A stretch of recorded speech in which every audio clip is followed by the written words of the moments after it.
Carl Sagan could not have predicted 2021, but he did see it coming. He wrote the following back in 1995, and we quote, "I have a foreboding of an America in my children's or grandchildren's time when the United States is a service and information economy, when nearly all the manufacturing industries have slipped away to other countries, when awesome technological powers are in the hands of a very few, and no one representing the public interest can even grasp the issues, when the people have lost the ability to set their own agendas or knowledgeably question those in authority, when, clutching our crystals and nervously consulting our horoscopes, our critical faculties in decline, unable to distinguish between what feels good and what's true, we slide almost without noticing back into superstition and darkness. The dumbing down of America is most evident in the slow decay of substantive content in the enormously influential media, the 30-second sound bites now down to 10 seconds or less, lowest common denominator programming, credulous presentations on pseudoscience and superstition, but especially a kind of celebration of ignorance." Roll that around for a while. Those were among his final published words. He died 10 months later. Here we are 25 years later, realizing just what he was trying to tell us back then. Ashton Forbes, you know, that super jacked guy. Malaysian 370, contact Ho Chi Minh 120.9. Good night. Good night, Malaysian 370. Breaking news tonight, a Malaysia Airlines flight with 239 people on board, including 4 Americans, has gone missing. Even as these grainy satellite images released today by the Chinese government. Why shoot it down, though, if it's not hostile? Our technologies permit us to manipulate time and space. Why the Americans would? They leave distance annihilated. This country is very powerful. Far more powerful than people understand. We have weaponry that nobody has any idea what it is, and it is the most powerful weapons in the world. Not even close. I remembered the line from the Hindu scripture, the Bhagavad Gita. Vishnu is trying to persuade the prince that he should be his duty. And to impress him, takes on his multi-armed form and says, "Now I am become death, the destroyer of worlds."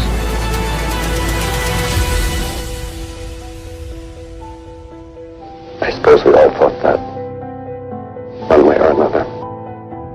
And here we go.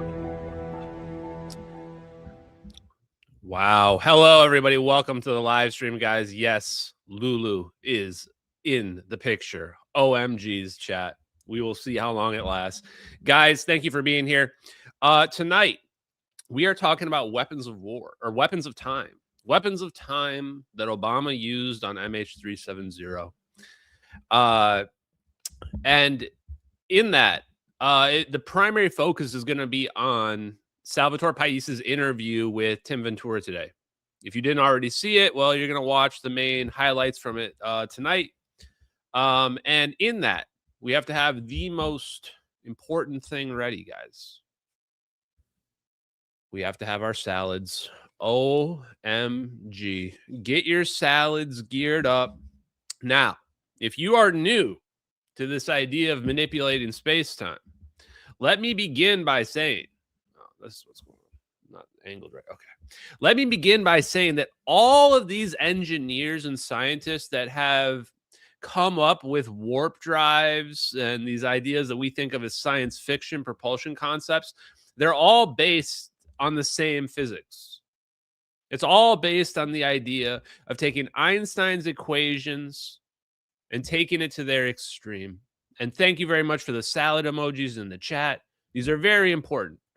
If you want to understand these equations, you must make sure that you're eating salad. We're going to make sure that the salad meme becomes a thing.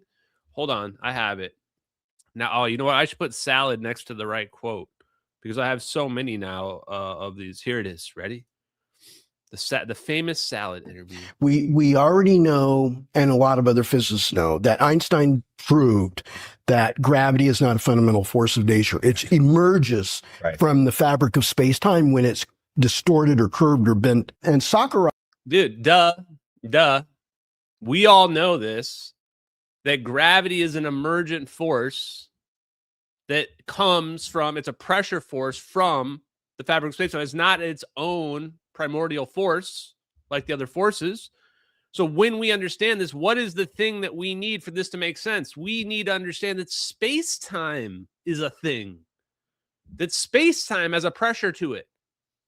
And just like in a refractive index change, if this material over on this side is of a different density than this material over here, we can do the same thing with space-time and gravity. That's what Eric Davis is saying right here. He believed that the metric elasticity of space... Sakharov, by the way, BTW, the guy you're seeing right here, is the Russian physicist that helped develop the fusion bomb for Russia. Turns out all the people that were theorizing about space-time manipulation were also the people that were developing fusion bombs. Wow. In the future, it's probably just going to seem obvious, but in 2025, 2026 now, we're still idiots. So give us a little bit of slack, okay? Described by the space-time metric, which is just a very simple equation, actually.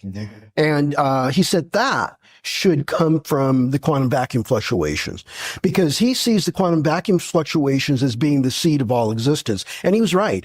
Basically, that started from Richard Feynman when he got the Nobel Prize for the quantum electrodynamics theory. Gravity is not a force of nature. It emerges from space-time phenomenon, the space-time manifold or the continuum, or however you want to describe it. And it's a coupling constant measures the strength of the interaction force between particles. The coupling constant in general relativity is the universal gravitational constant times 8 pi divided by the speed of light to the 4th power. You know what the units of that are? 1 over force. 1 over newtons. That's right. And that's a coupling constant to convert the dimensional units of the stress energy tensor, which is the source of space-time curvature. That's in units of joules per cubic meter, or energy density, or pressure, because an equivalent is newtons per square meter. Energy density is pressure. I could only understand that. Energy density manifests a pressure force known as gravity in our space-time.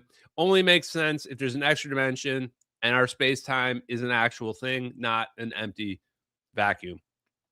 Hope you had your salads ready. Hope you absorbed that information. Even us normies, even Lulu. Lulu, what do you think? Yeah, you agree? Space-time's not an empty vacuum?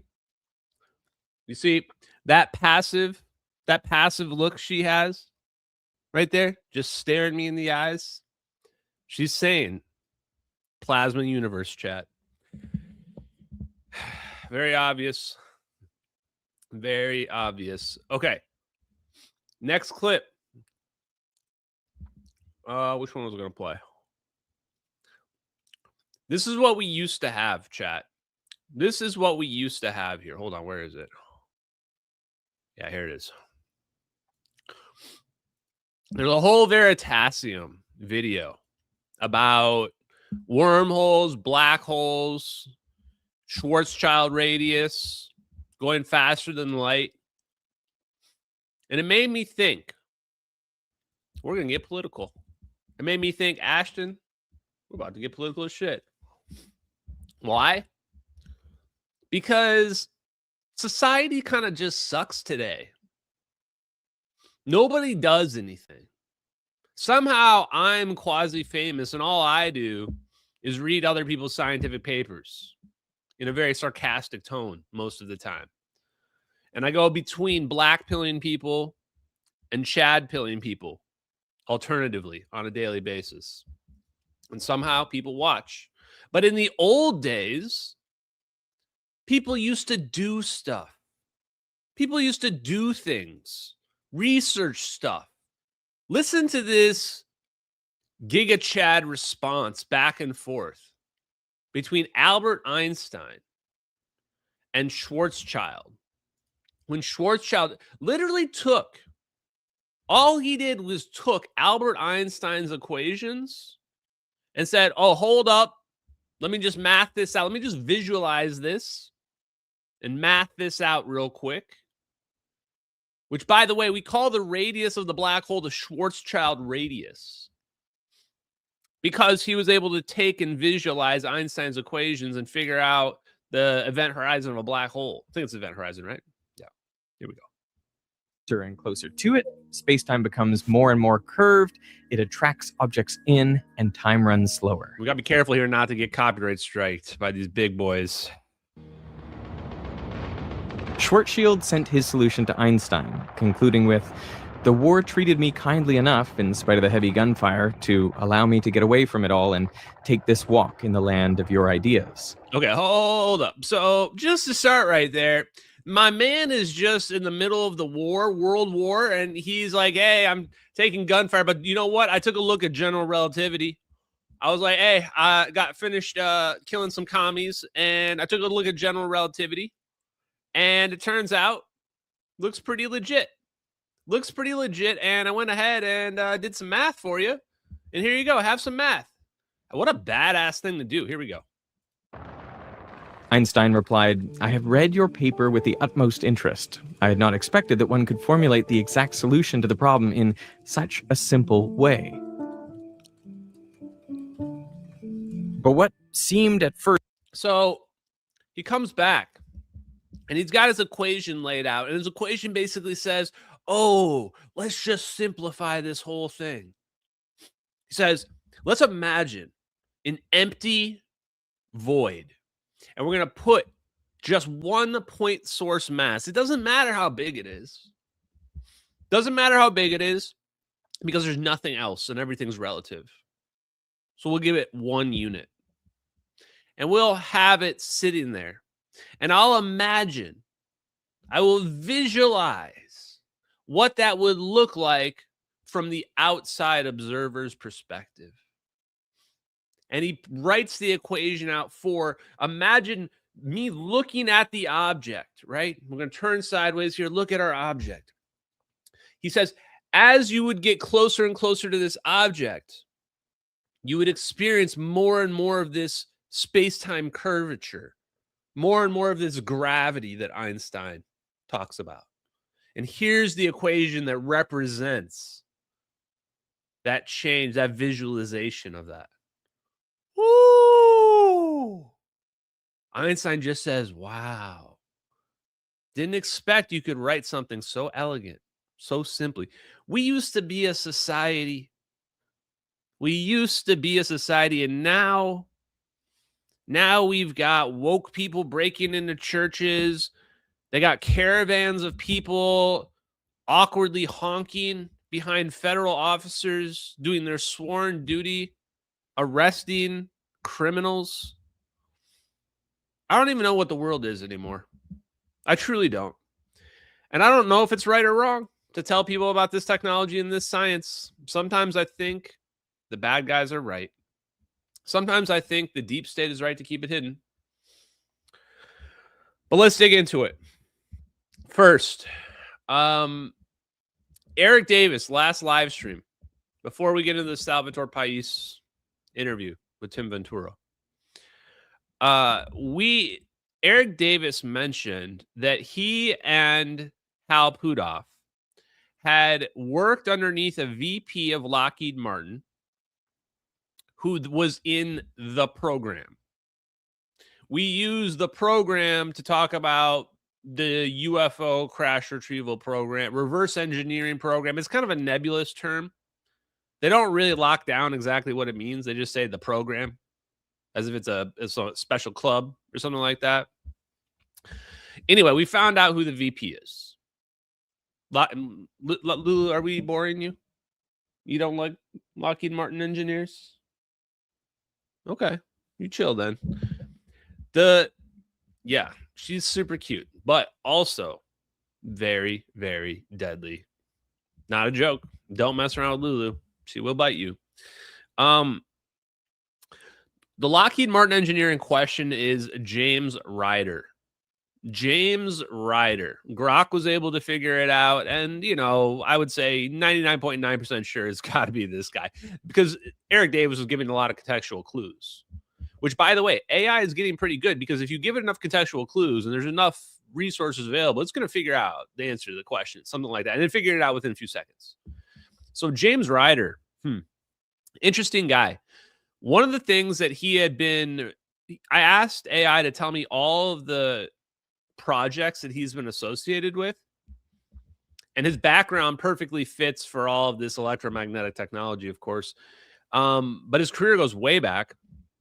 One of the things he's involved with is the THAAD missile defense system, which is where we are able to shoot incoming ICBMs, which stands for Intercontinental Ballistic Missile, out of the air, intercept them, and intercept hypersonics. And the AI goes on to expand and say that the program has now been incorporated to take on hypersonics, which is interesting because even a few years ago, I think that would have been extremely controversial, where people still thought the United States didn't have hypersonics, which now, of course, we know we have hypersonics. So let me take a look at the Grok thing here. I'll pull it up. Here we go.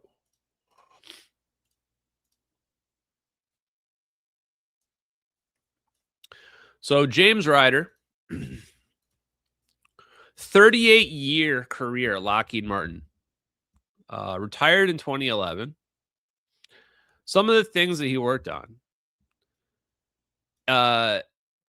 Air Force Materials Laboratory. Oh, yeah, he's a specialist in material science, which is kind of a weird thing. Before all of this, I wouldn't have known what material science really meant. But now I know that's all about, like, it could be anything from microchips to metamaterials.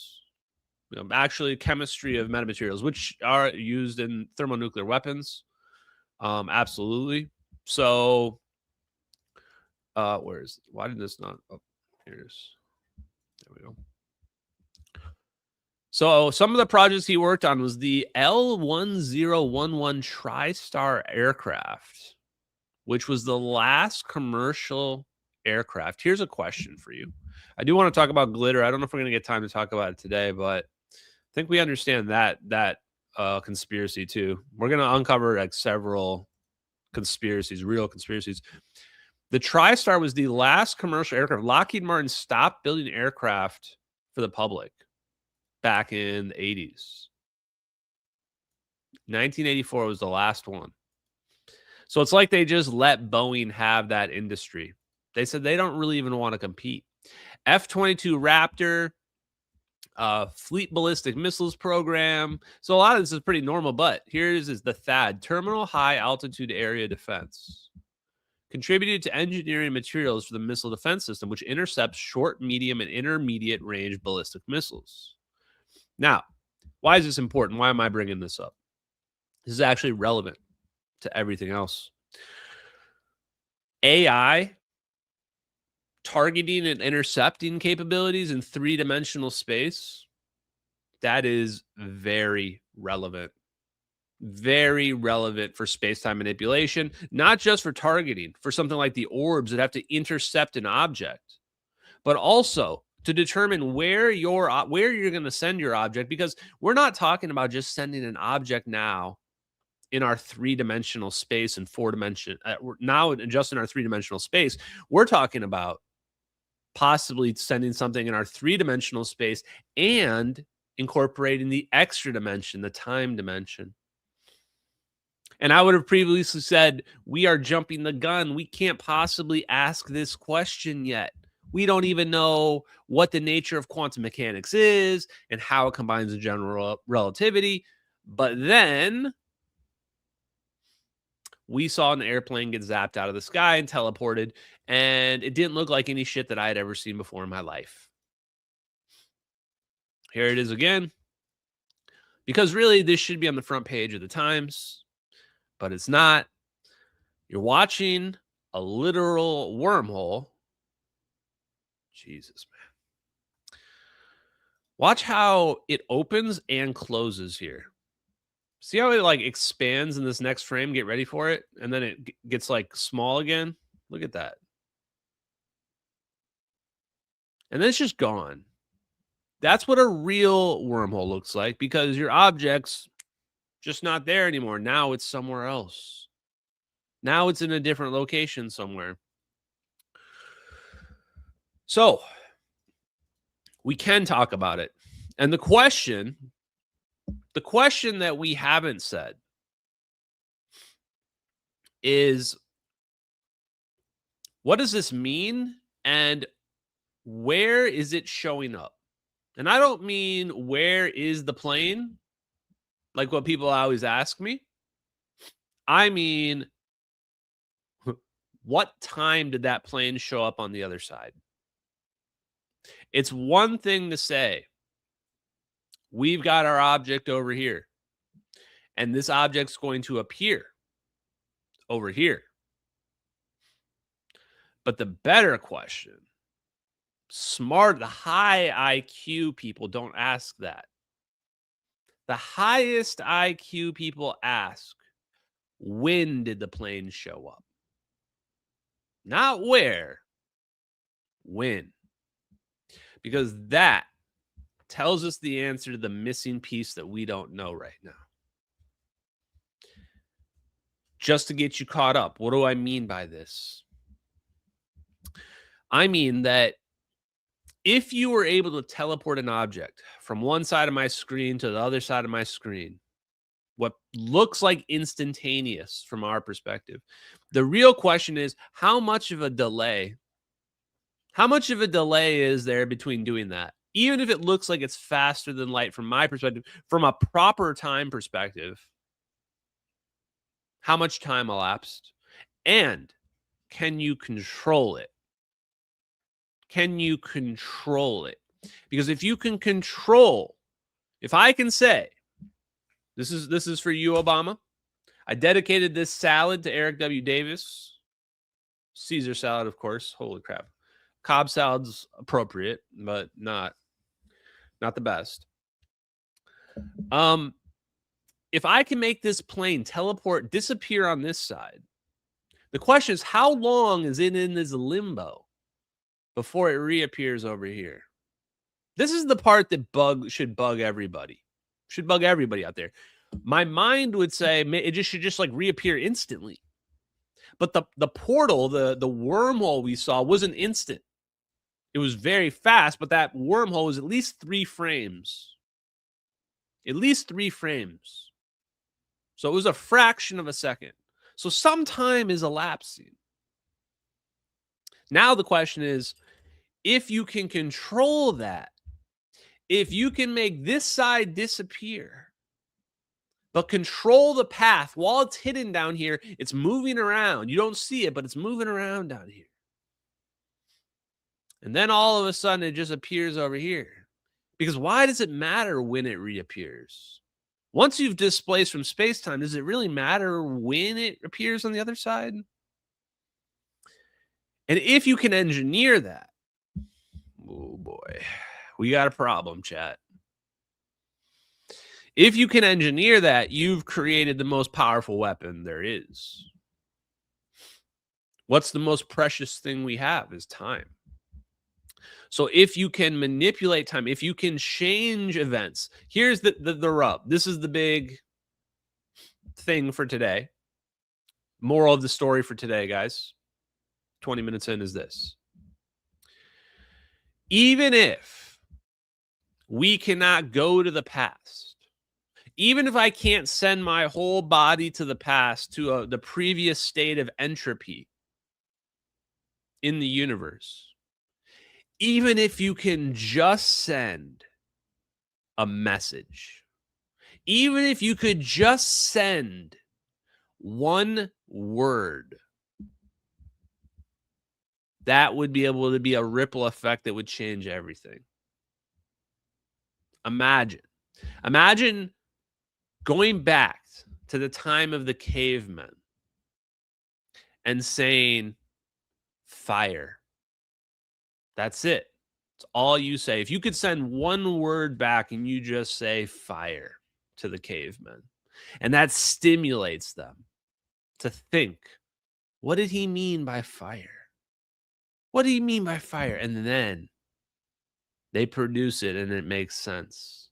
And that, over the course of many eons, decades, generations, millennia, that eventually leads to where we're at now. Because what I'm thinking is this. Maybe John Kramer is right, but maybe Sal is right too. Like maybe there are loophole ways where we can communicate retroactively without violating causality. Remember what the answer was the other day. This should also bug people. The answer to the paradox, the grandma paradox or whatever, is if you were to go back in time,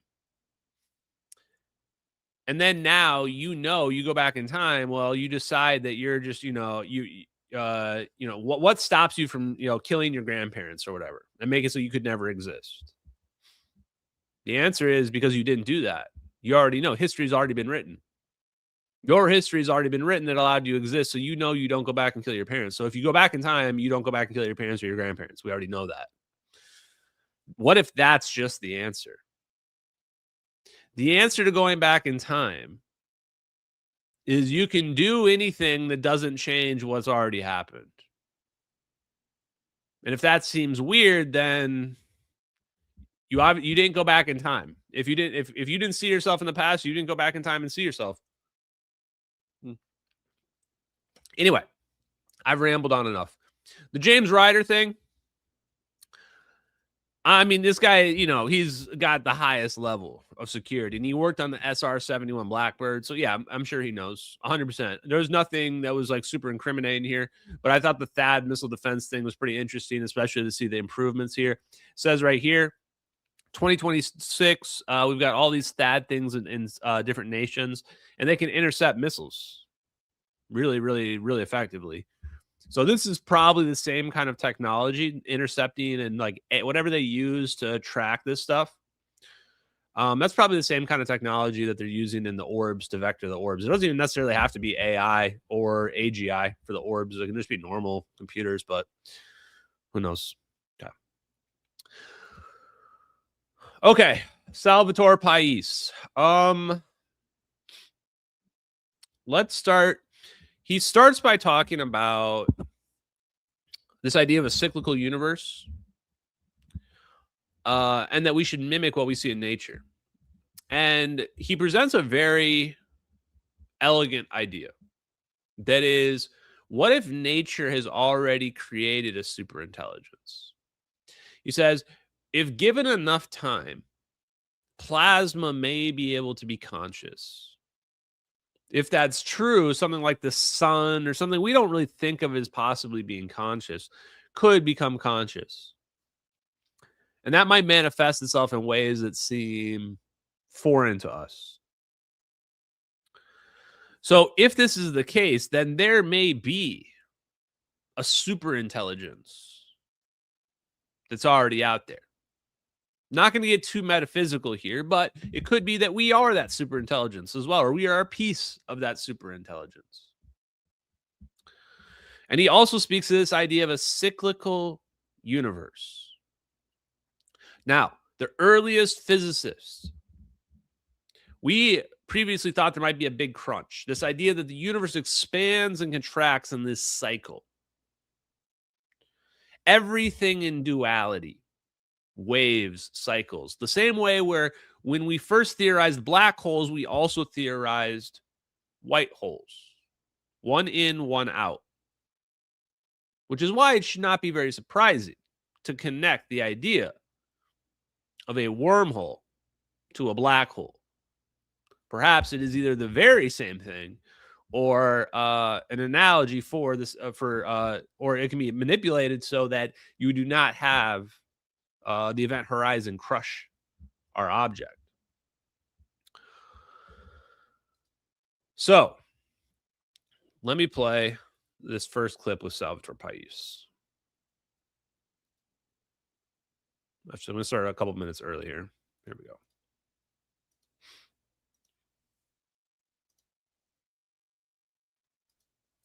now, if you consider this, the engineering of this idea truly gives rise to temporal weapons of time, which when designed, developed, and fielded, would prove highly disruptive to the arsenals of nations. Imagine the ability to win all wars, even before those wars are fought. So, Sal, let me jump in here real quick. I did research as well. I was going through everything that you sent me before the interview, and I got completely turned around. And so I had to do a bunch of research, and I thought, you know what? If I'm lost, the audience will be lost. So I tried to come up with some quick translations here. The Schwinger limit that you're talking about is basically the spark gap of the vacuum. And in everyday life, a strong enough electric field can rip electrons off atoms to create a spark. Now, the Schwinger limit is the vacuum version of that.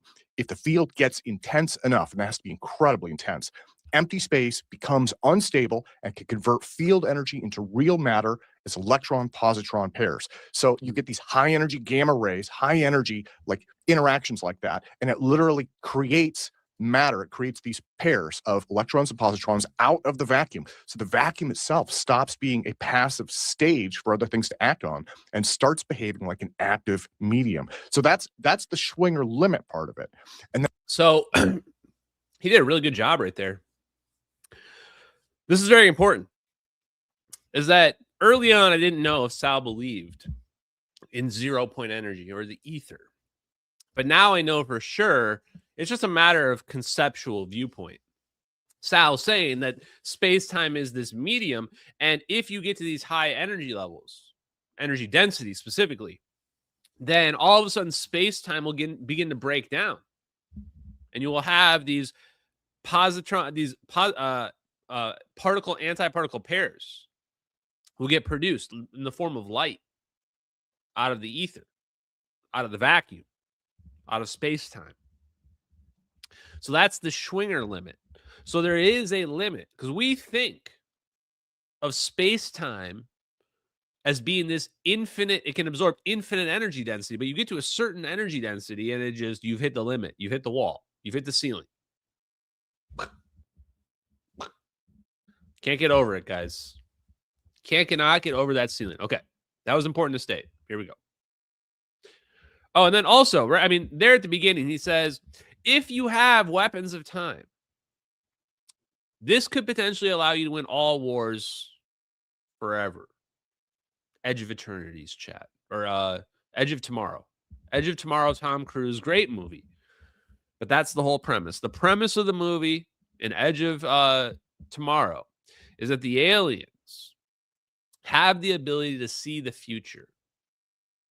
To have the ability to see the future, and Tom Cruise's character is immune to it in the form, and what that represents itself as is whenever he dies, he comes back to life. And the only reality that's the true reality is the one where he stays alive all the time. Quite interesting to think about because manipulating time is going to start to get pretty weird.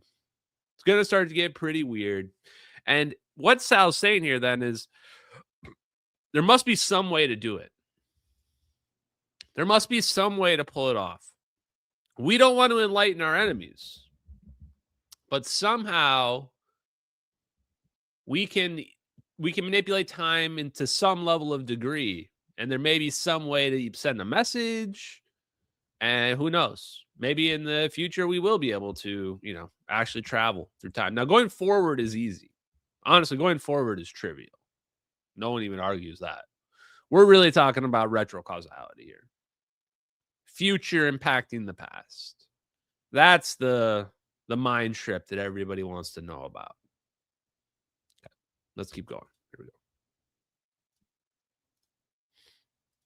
And the part that you were talking about, what you're speculating about is in Einstein's picture, energy and pressure don't just sit there, they gravitate. So if you could concentrate and shape extreme energy densities in a very controlled region, you're not only doing quantum vacuum effects, you may also be affecting space-time geometry, right? So yes, this absolutely might to the point of ripping the space-time fabric itself at the quantum level, which would mean creating a void within the quantum vacuum.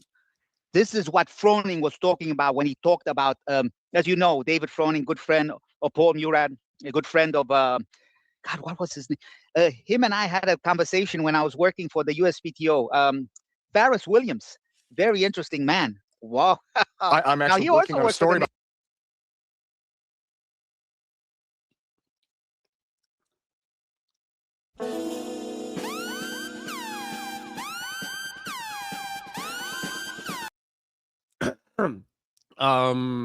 What? What? What did I just hear right there? Sorry, hold on. I feel like I must have misheard the words that just came out of Sal's mouth. Sorry, who? The USPTO? Sorry, what? vacuum. This is what Froning was talking about when he talked about, as you know, David Froning, good friend of Paul Murad, a good friend of, God, what was his name? Him and I had a conversation when I was working for the USPTO. Ferris Williams, very interesting man. Wow.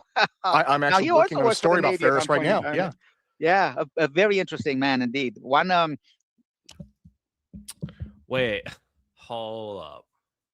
So, first thing Sal says in that, the first part of that clip, is he's saying you can't just take energy. Einstein's equations require energy to be doing something. They require it to be moving around. They require this energy density. It's not just energy, because that's nothing. It's got to be doing something relative to something else. And then he says, this is what David Froning was saying. David Froning, that's one of the engineers where I was talking about. And he says, all of a sudden, I don't think Sal's ever brought this up. Brings up that he's had a chat with Ferris Williams. Didn't Ferris Williams die in like 2013? Didn't he die in like 2013? Wasn't his warp drive paper published in like 2016, his patent? Look, I'm just asking basic timeline questions here. Just asking basic timeline questions because holy crap. What is happening? Like, so Sal was directly connected to these engineers that we've been talking about. It wasn't just Hal Puthoff and Eric Davis and Jay Stratton or whatever, like cock blocking him in his engineering thing. Like he was communicating and talking to these other people. Paul Murad, David Froning, Ferris Williams. Okay, if you guys have been not following my content, I don't blame you. It's fine. But you're missing out. Ferris Williams is the guy that corrected the thermonuclear weapons calculations. Sometimes, chat, remember when I said like a year ago that humanity is kind of retarded? Like the answers are just kind of sitting there and nobody's really awake enough to just even look.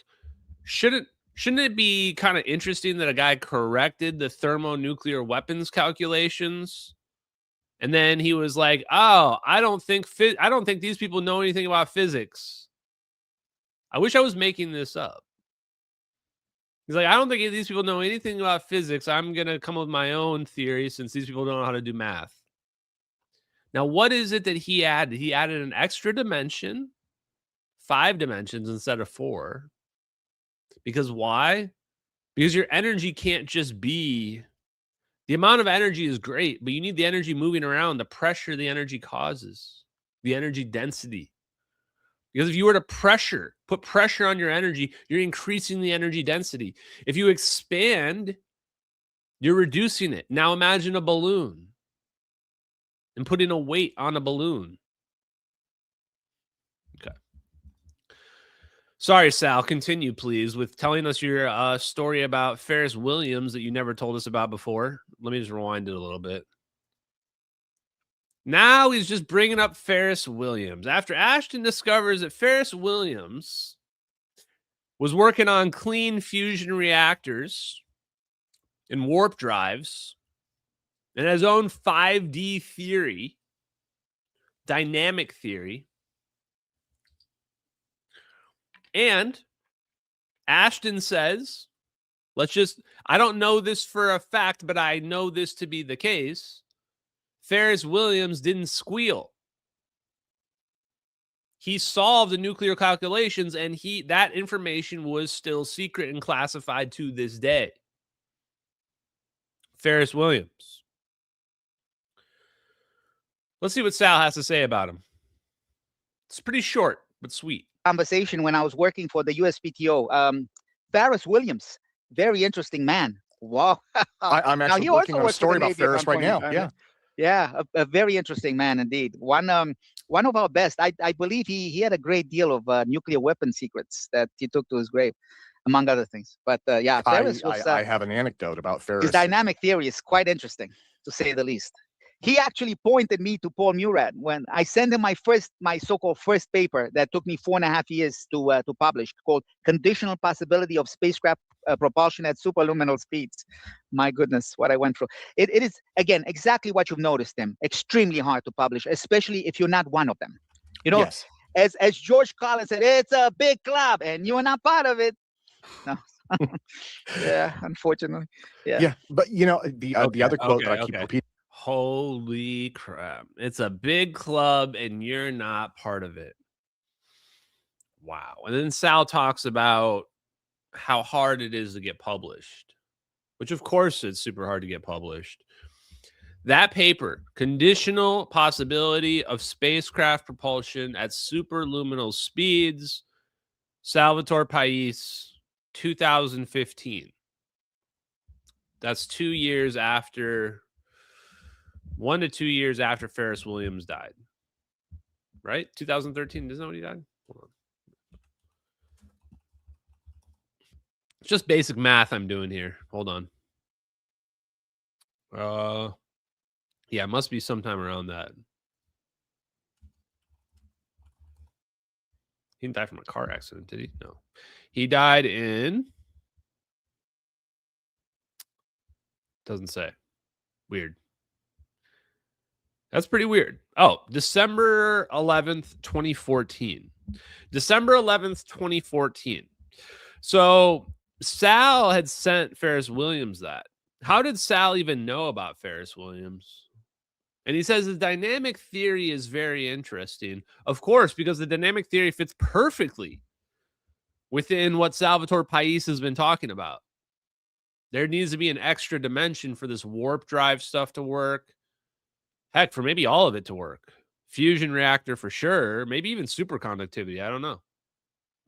Superconductivity is something that we try to just describe and imagine, but our visualization of it is Cooper pairs forming whatever.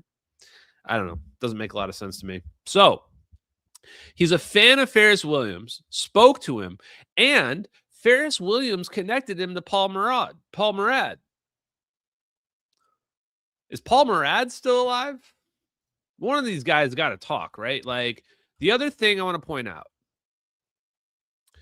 is that there's clearly, when he said there's a big club and you're not in it.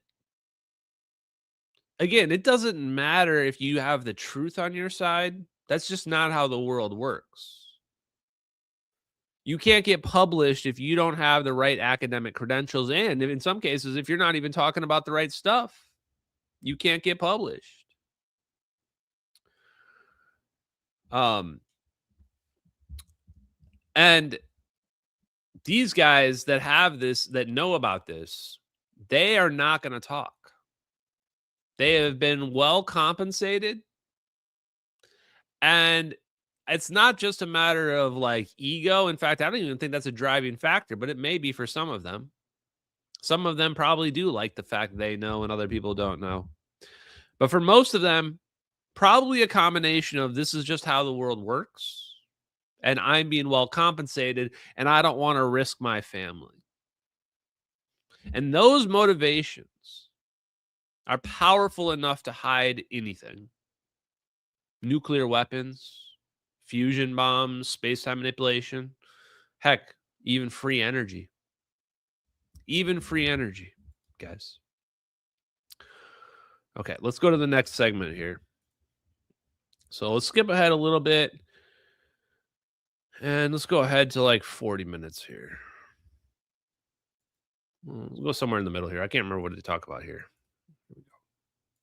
space travel and energy and changing the world, and it does seem like, things have become, more challenging. Although that being said, when you look at it from another perspective, I mean, look at what's going on with AI today, and look how that's empowering people like yourself and I. Speaking of which, again, going back to weapons of time, it is our Secretary of War, Pete Hegseth, that has recently stated, victory belongs to those who embrace real innovation. Nothing is more innovative than the idea of designing, developing, and fielding weapons of time. I'll leave it there. That opens up the door to so many big ideas. I won't leave it there. What I'll say is that we need to develop the time branch. I don't know. Someone come up with a smart name. We need to develop a new weapons branch. Time cops. We need to develop a new weapons branch that is working on advanced technologies related to space-time manipulation. And Salvatore Pais should be the czar of it, or whatever weird fascist name we're going with for our titles.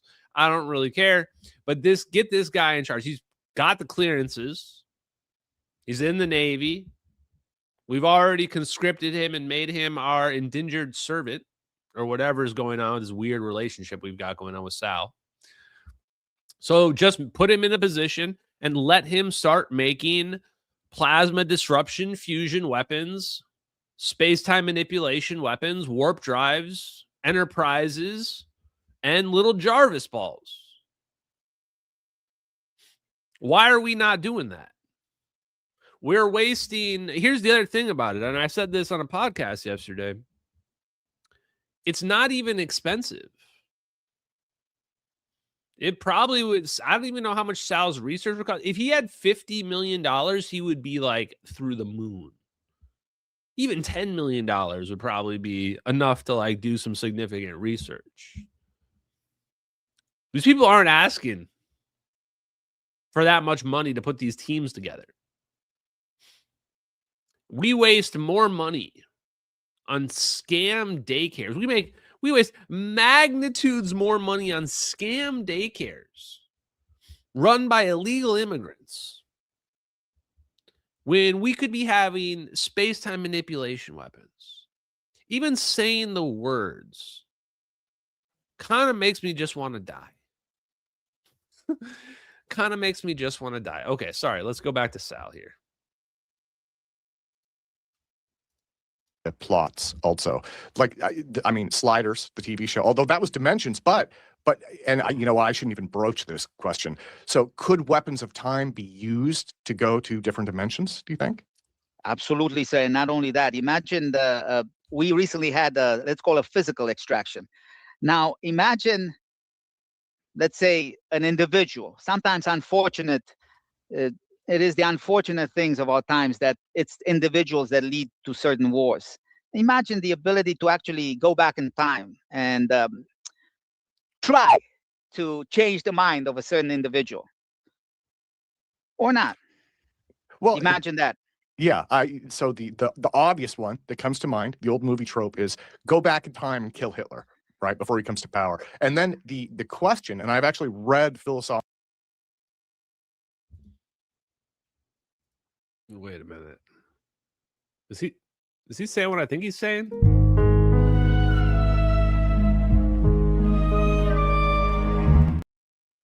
Chat, how did Hitler die? Chat, how did Hitler die? How did Hitler die? Shooting himself with his new wife. Do we know this for a fact?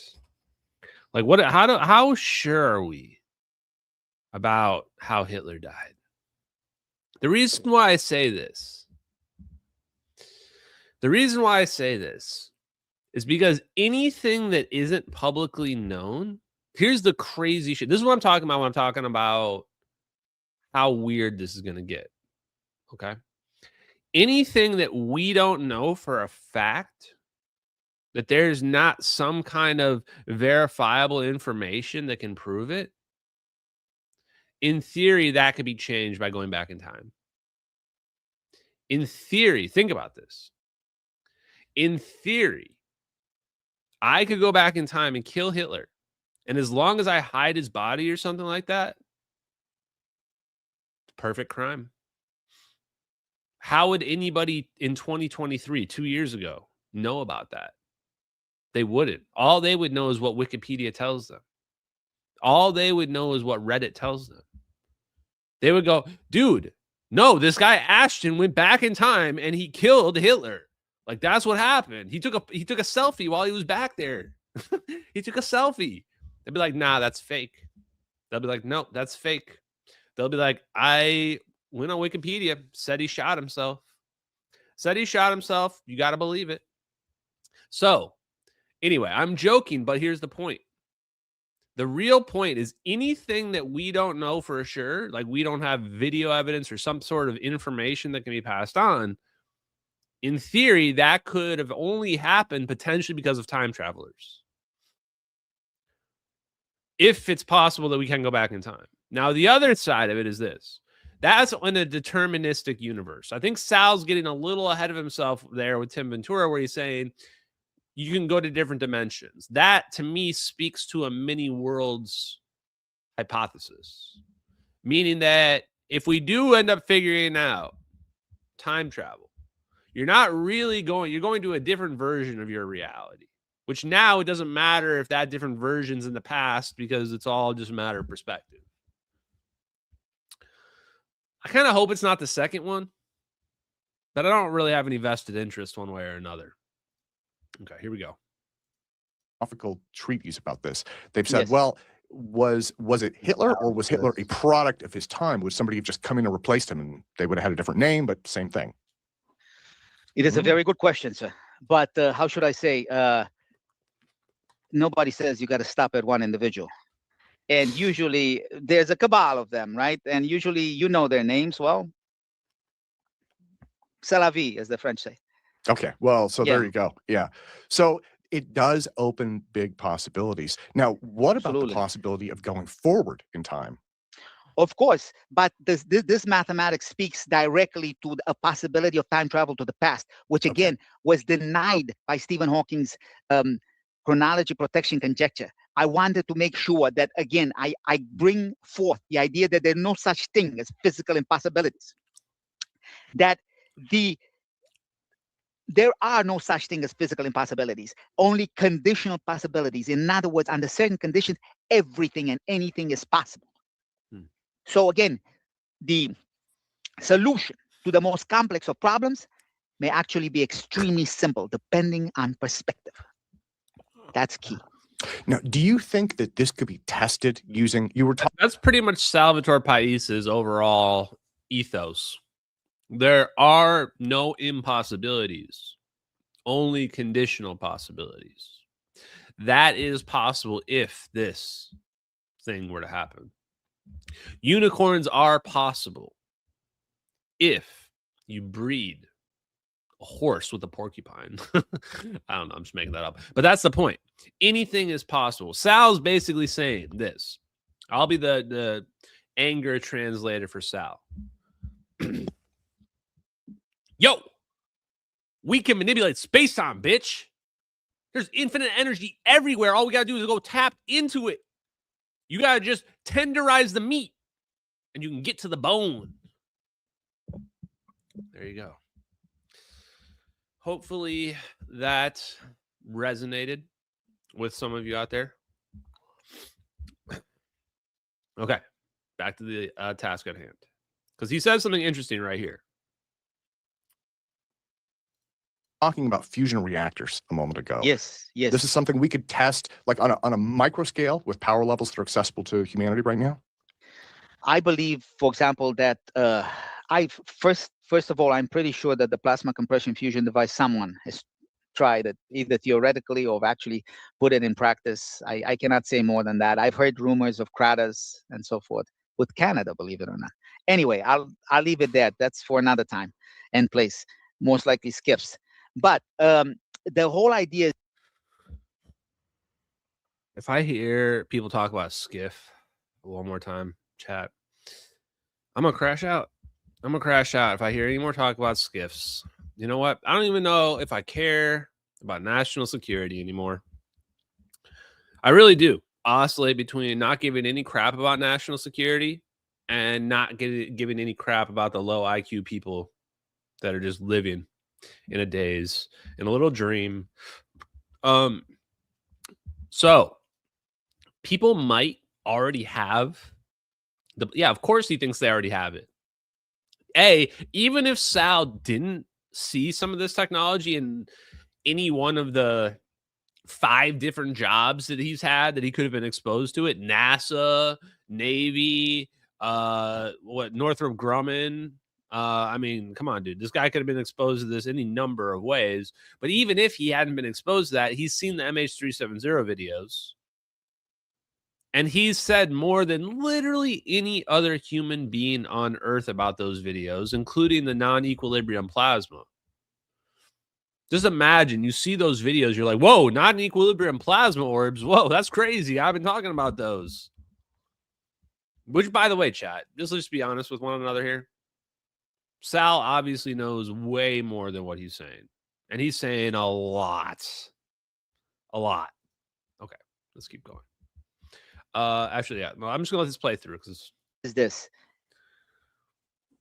Look carefully at the Pais effect, especially the engineering thereof, rather than dismiss it out of hand as the illusory figment of imagination of an engineer that should stick to what he knows, or rather what his pedigree has brought him to be. Think further. We all have great abilities of intellect. Again, the idea of being enslaved by our minds and by our peers is no way to attack and win in physics. Yeah. Because if we unify our thoughts, if we bring, again, it's unification all the way.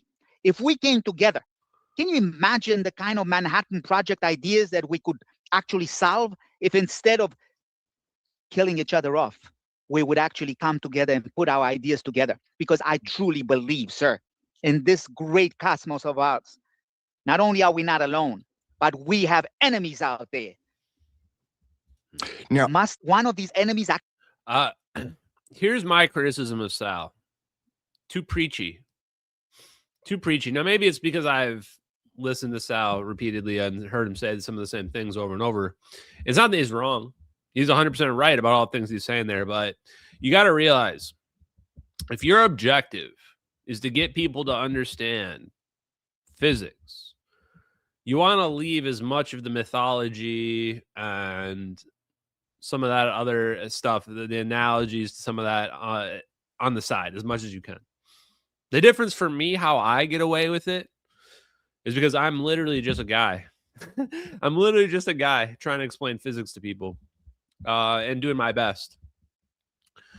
But the more of the battle versus good and versus evil stuff, it's probably not wrong. But we are trying to get people that voted for Kamala Harris to understand basic physics. That's like trying to get them to learn how to read.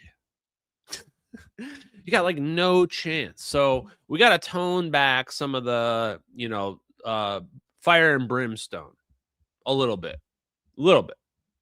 Not entirely. We got, the message needs to still be clear, which is that if we do not come together, we are definitely going to destroy ourselves. I was even talking to my brother today, and we were talking about, and I was mentioning that Sal, brought me up and talked about this idea of a fusion bomb manipulating space-time. And he's like, oh, isn't that like making like a black hole though? And I went, yep, it's exactly like making a black hole. And he said, but wouldn't the black hole zap away couldn't it suck away the galaxy, the solar system, or whatever? And I said, yes, that's exactly what is going to happen. It's just a matter of time. Because once you've unlocked certain technology, there's no putting it back in Pandora's box. At the end of the day, the way it gets reset is we destroy ourselves. And we've probably destroyed ourselves many other times by producing these black holes. So, you know, there's two sides to disclosure. One side, we can have Star Trek. We can have warp drives. We can have time manipulation. We can have replicators,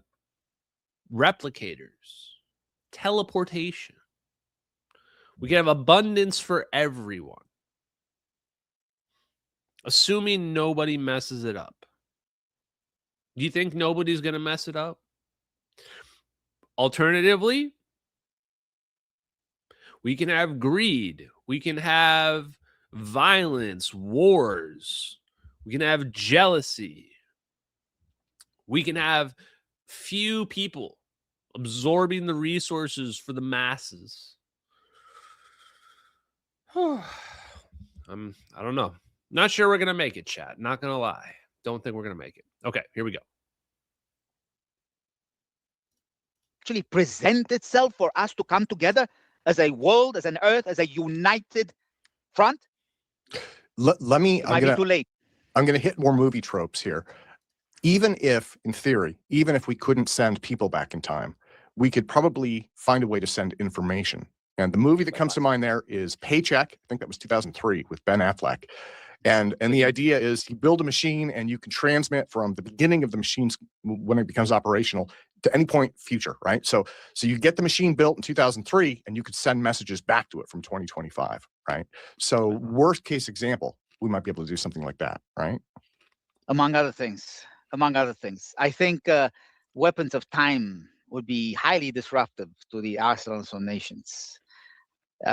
First of all, they would be greatly reliant on AGI. I think an AGI, and I think where, again, the ideas that we have now speak to computational power being critical in the, I call it the triarchy of sentience. The idea that computational power, and then. Okay. I want to talk about this for a second. Somebody just mentioned, here's another thing that you take into account. People are doubting. I don't blame you. Doubt. Go ahead, doubt. I would say, when was the last time I was wrong about something? But go ahead. Keep doubting me. Dope. People say, it's silly that we would have just... How can you say we've destroyed ourselves already? Well, I'm looking forward. I'm looking forward 1,000 years. I'm looking forward 10,000 years. And I'm going, given a long enough time scale, anything and everything will have happened. Given a long enough time scale. And for me, if anything, I'm probably being generous. I think, like the letter to Ashton Forbes said, our planet won't even last one day if you give this technology to everybody. Not even one day. If you gave everybody access to a bomb that would destroy the whole planet, all they had to do is press a button, we probably wouldn't even last 5 seconds. Probably not even 5 seconds. That's the reality of the situation, guys, that we're in. But here's the next level to it. There's a deeper layer to this.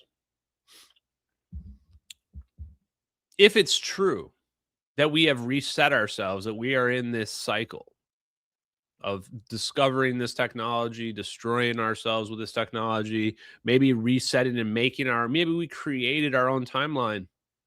That's possible, guys. Then that means that anything that happened, anything that could happen already happened, and it'll probably happen again. It'll probably happen again. This is the idea of why those early physicists thought about cyclical nature to the universe. Anything that could happen probably already did happen. Time might even get weirder than we even imagine it to be.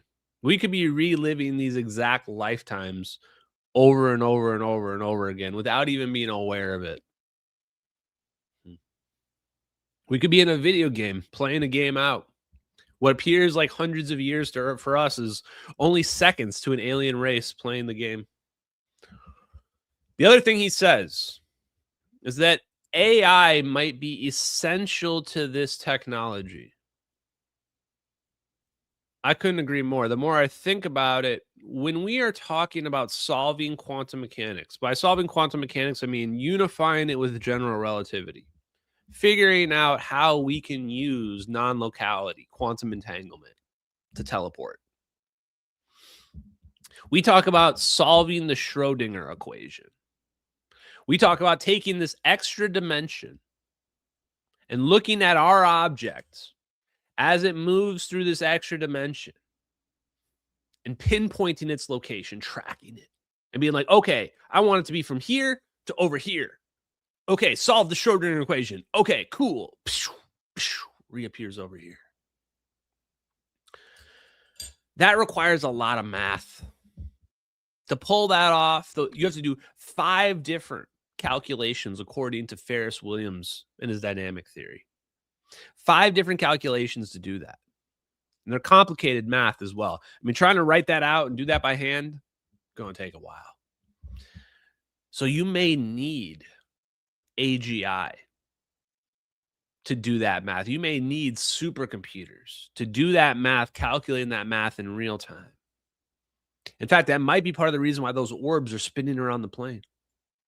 They're like scanning the plane to figure out its exact vectoring. And they might need that plane to be going straight at the final moments so that when it comes out on the other side, it comes out going straight on the other side too. The last piece on this. This is what the letter to Ashton Forbes said too. This is what the letter to Ashton Forbes said. The letter to Ashton Forbes said, what we tried to do human before now became programmatically possible. The breakthrough in the technology came with quantum computers and AI in the early 2000s. That's what the letter to Ashton Forbes said. And I'm pretty certain that letter is real. Whether or not all the details are real, I don't know. But the person that sent me that knows that we did an operation on MH370, and they have inside information about it, which is already huge enough to say. So when they say we figured this technology out in the 60s, and then in the 90s and the early 2000s, boom, quantum computers all of a sudden made these things possible, my mind immediately goes to, oh, they needed these computers to figure out how to model this extra dimension, to figure out how 2 things might connect invisibly that we can't even see between those 2 points. And then also the final element, weapons of time. Because when you're solving the Schrödinger equation, remember, what's happening in the MH370 videos? The plane is vanishing. The plane is not exploding. It's not even imploding, because it's not like we see like a little black hole like form. We don't see the plane convert into a black hole. The plane is just there. In a fraction of a second, the plane is just not there. We can still see the clouds in the background of the thermal video. In both videos, we can still see the clouds. So the question is, what are we seeing happen? We're seeing, if we were to visualize, leave an analogy, we could say this plane is being converted to a waveform, a Schrödinger waveform. And that waveform is being transported across time and space. Meaning, if you are solving this equation, presumably, it requires 2 points. So then the next question is, what if you can, by solving that Schrödinger equation, not just determine its endpoint in space, but also determine its endpoint in time? As long as it's either self-consistent with reality as we know it, the flow of time as we know it, or sending it to another dimension and a different timeline. Now, we only have one clue when it comes to MH370. And we know that MH370 videos are real and that Redditors are stupid. So, what is the clue? This is a timely clue. The debris.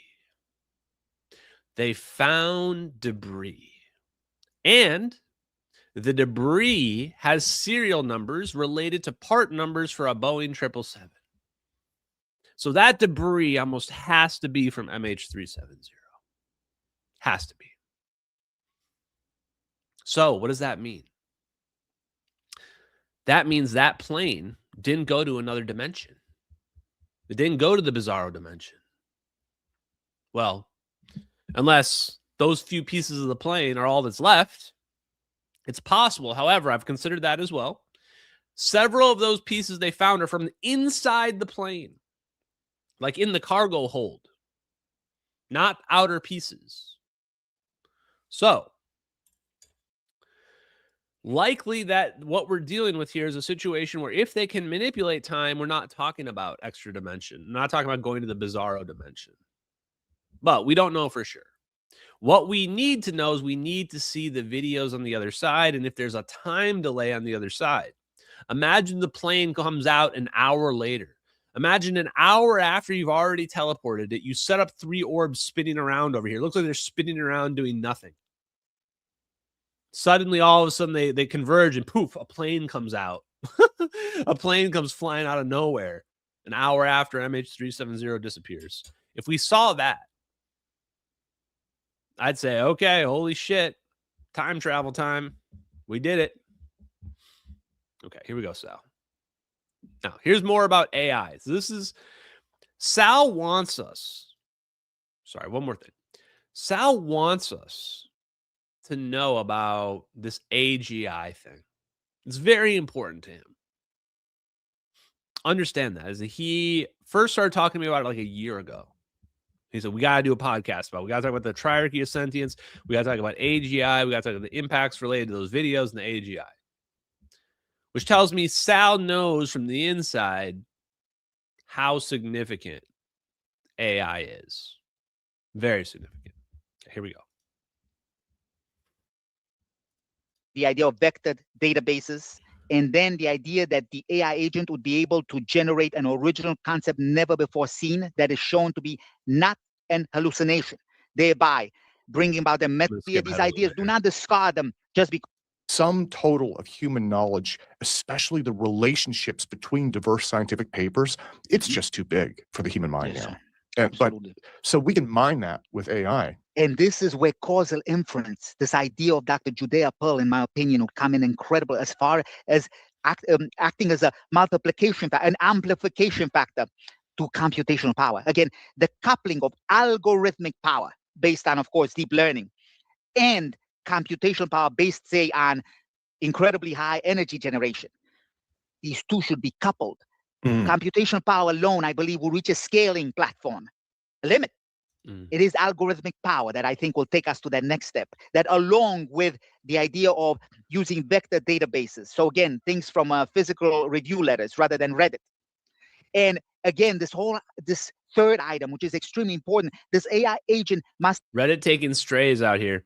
So Sal's concept for AI, I don't even think this is very controversial. It's quite simplistic, actually, is one, power, energy. If you have a source of unlimited energy like fusion, you're going to power your AI with it because the more energy, the more computational power. But second, it's not just about computational power. It's about the algorithm. It's about the vector analysis. It's about the sources. It's about where it gets its data and how it processes that data.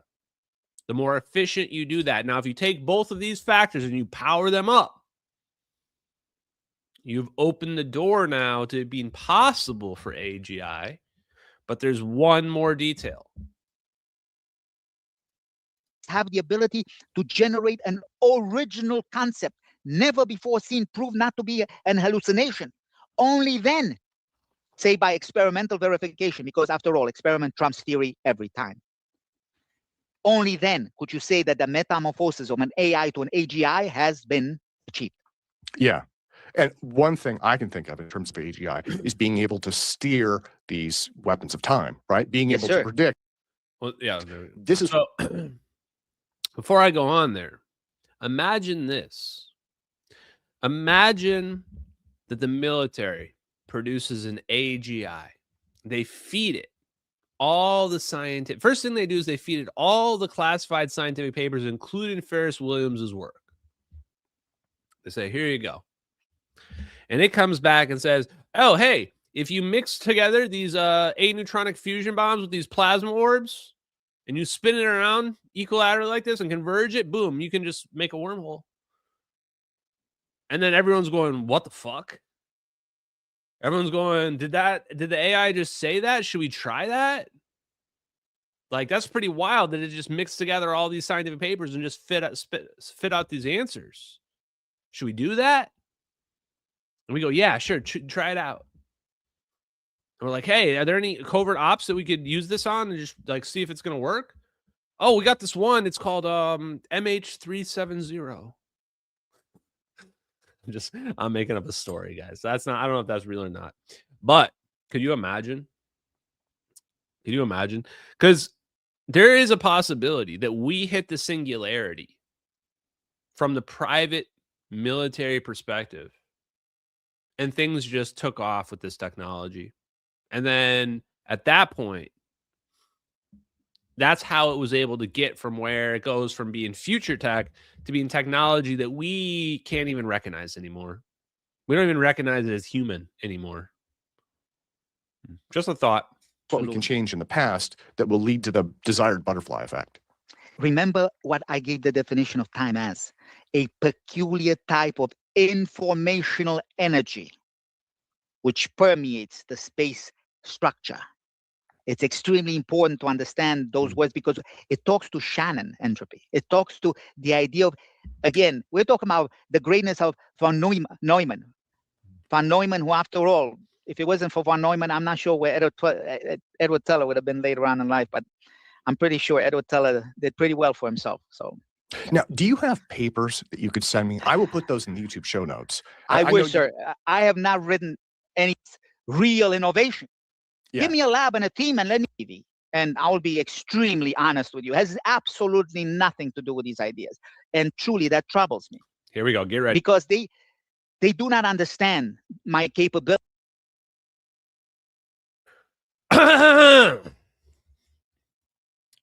Pete Hegseth, where are you at, bro?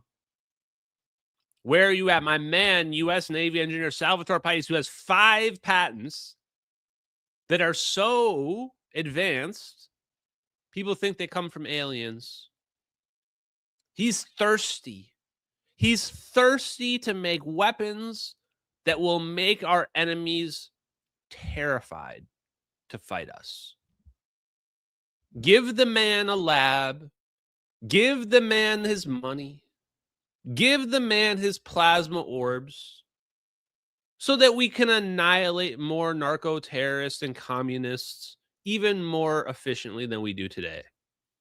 Here you go. Here he is, the man himself. For generating these, what Secretary of War Hegseth calls real innovation. Yeah. Give me a lab and a team and let me prove that true magic is possible, that science fiction can become science fact.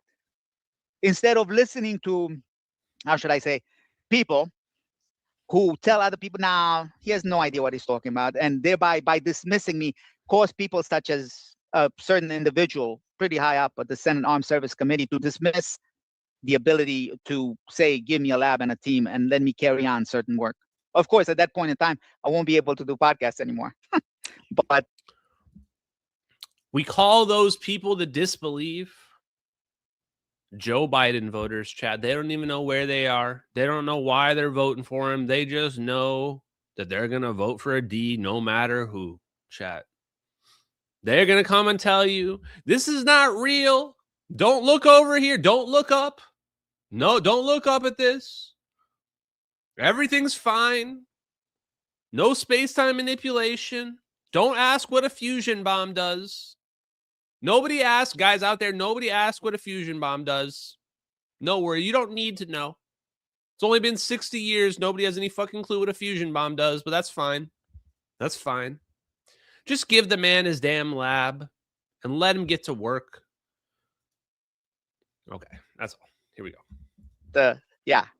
And as far, again, I'm willing anyone that has the ability to get these ideas published, I'm willing to co-author papers with them, so you can put it out there. I think because again, it is extremely hard to get the live.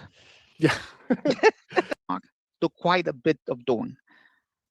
Sal, I always believe in the number 3. That'll be the 3rd time. Please. There you go. There you go. Get to also speak with your followers and your subscribers, possibly guide them toward Evan Howell's. He had an interview with me on Weapons of Time. Glory be to Enki. Again, I believe it's called the Ancient Pathways.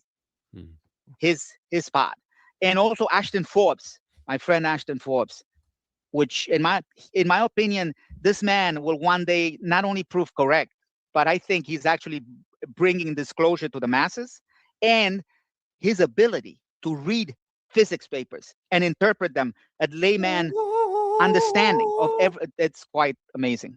He truly is amazing. And my friend Dave Rossi of Gen Set podcast. Dave Thank you very Rossi much for gets a allowing me to little say all shout this. out. Thanks, Tim. Absolutely. You truly are glorious. Awesome. Thank you again. Okay, guys. Well, quite interesting interview there, guys. So, what did we learn? Sal definitely thinks it's possible to manipulate space-time. He definitely, well, manipulating space-time is the trivial part. We're at this point now, we're a little smarter than the average bear on this live stream. And now we're not just talking about manipulating space-time. We're talking about what are the implications of space-time manipulation? What are the general relativistic effects?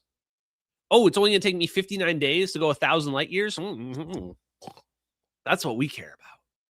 Everybody else is sitting there talking about, you can travel in time. I'm Cletus. Yeah, you can travel in time, Cletus. The question that we're trying to figure out, can we change the past? Can we impact the past? And there is the answer to that question is a resounding maybe. Maybe. I don't know, guys. I really don't know, but I hope that we can. And if so, I hope somebody teleports me off this planet, teleport me to Diego Garcia. I'll live in witness protection on Diego Garcia, sipping martinis and lattes on the beaches for the rest of my days.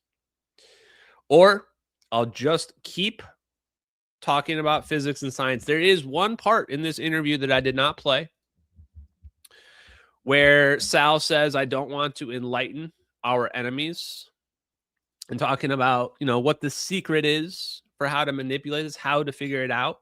Well, I think I've gone well above and beyond. The next layer to that is that extra dimension, that solving that Schrodinger equation, figuring out how do you connect this point in space and time to that point in space and time. And if you don't have advanced AGI, good luck to you. Good luck with doing that math on the back of your on napkin.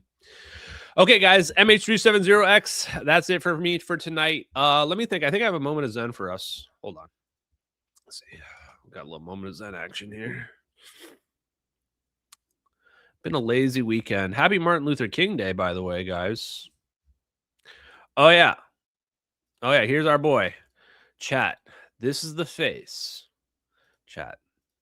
The face of public academia, Daniel Whitestein, or what is his name? Sorry, one sec. Daniel Whiteson. Daniel Whiteson, chat.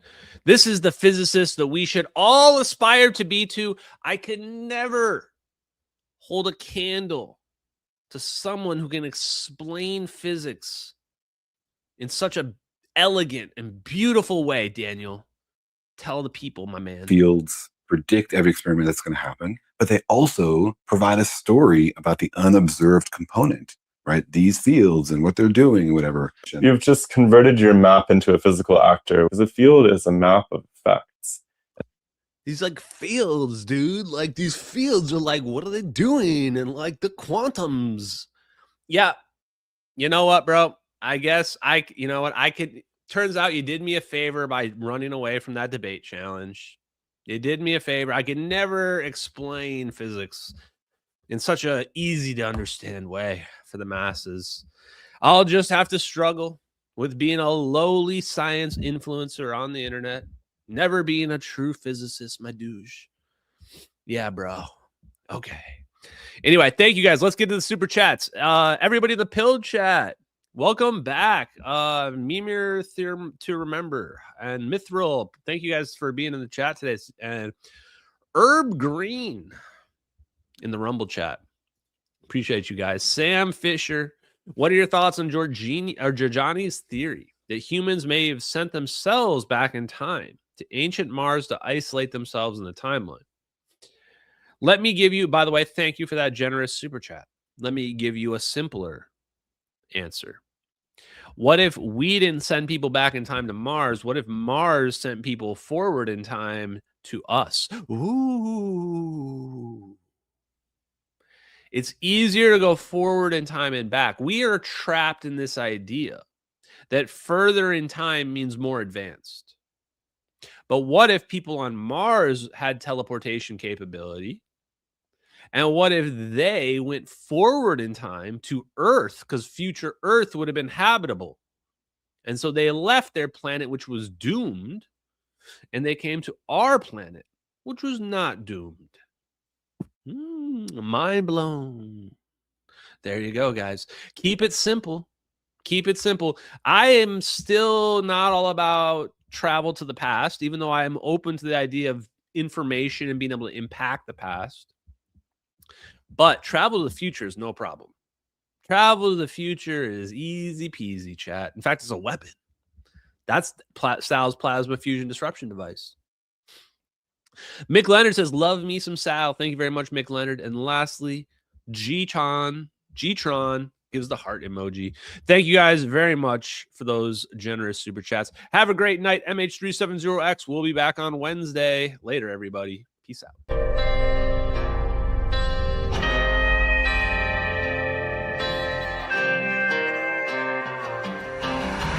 In the fields where the skies are wide, talking about a journey through the cosmic ride. Einstein and Thorne, they set the stage for a trip through time across the space age. Wormholes connect distant points in space, traversable paths to a far-off place. No black holes pull, no crushing weight, just a cosmic tunnel to a distant gate. Talking wormholes, stargates, negative energy, travel through the cosmos, it's our destiny. MH370, where did it go? Bowling 777 through a wormhole flow. We're talking wormholes, stargates, negative energy, travel through the cosmos, it's our destiny. MH370, where did it go? Bowling 777 through a wormhole flow.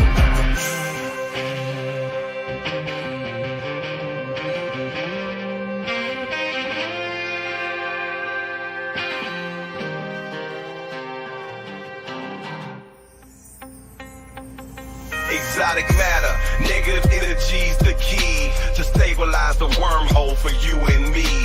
Quantum vacuum squeezed so tight, creating conditions for this wondrous flight. Static fields and lasers in the lab they play, generating forces in a new kind of way. Gravitational squeezing, Casimir's force, negative zones we need to stay the course. Talking wormholes, stargates, negative energy, travel through the cosmos, it's our destiny. MH370, where did it go? Boeing 777 through a wormhole flow.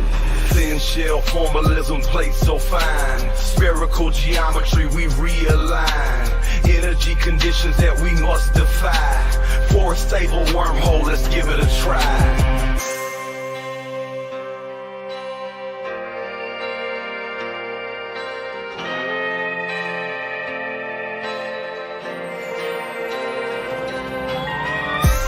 Forces balancing the plates, creating the throat, open the gates, from Earth to the stars in a single bound, a shortcut through space profound. Engineers and dreamers hold the key to future worlds and what we could be. With science in hand, we forge ahead through the cosmic paths that we now tread.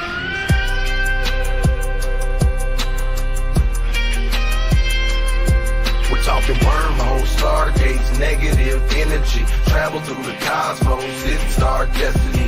MH370, where did it go?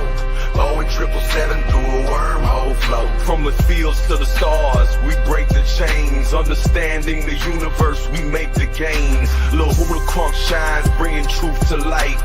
Through his music, we'll explore the night. With wormholes and stargates, our path is clear. Exploring the cosmos.